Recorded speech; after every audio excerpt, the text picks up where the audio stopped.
ہاں بیٹی، کیا نام ہے؟ امسینہ پروین۔ اچھا بتلائیے، دنیا کی تمام مسجدوں میں سب سے افضل ترین مسجد کون سی ہے؟ کعبہ شریف۔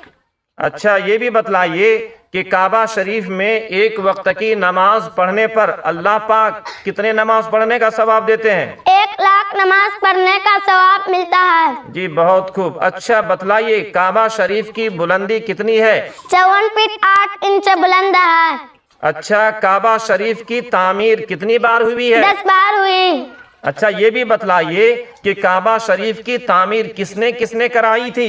پہلی مرتبہ فرشتوں نے کی، دوسری مرتبہ حضرت آدم علیہ السلام نے کی، تیسری مرتبہ حضرت آدم علیہ السلام کی اولاد نے کی، چوتھی مرتبہ حضرت ابراہیم علیہ السلام نے کی، 5ویں مرتبہ قوم عمالقہ